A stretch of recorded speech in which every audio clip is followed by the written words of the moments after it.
Tanawa ra gyud ninyo ni Pips na ay balay na 150 square meter near Jollibee, McDo, Choice, and Dusitani. Doon na siya diha. And nasa exclusive subdivision ni siya. So, mo ni na siya balcony.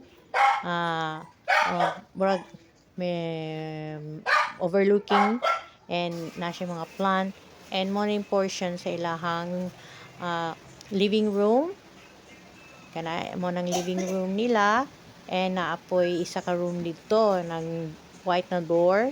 And diri sa right side na ay tulo ka doors, which is the 2 rooms and the bathroom. So this one is the bathroom. Simple bathroom lang ni siya, no? Colored blue, dark blue, and no shower and faucet and a simple toilet bowl. Medyo luma. Yan.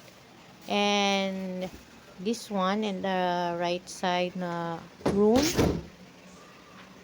parang ito yata yung medyo malaking room.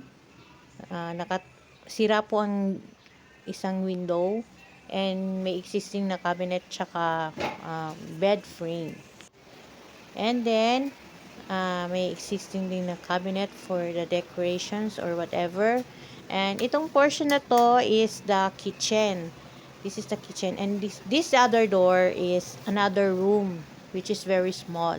And this one siguro nasa 8 square meter ang kitchen size. Ayan. Medyo may hindi yata maganda ang ano dito sa kitchen.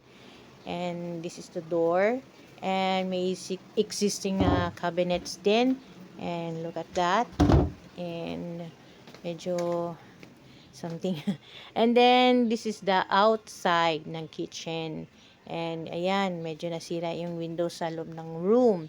And ito yung roof. And then sa neighborhood na side.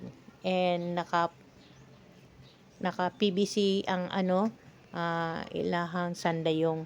And this one naka semento naman siya, plain, pero something na ay wala na human og construct saka na siya.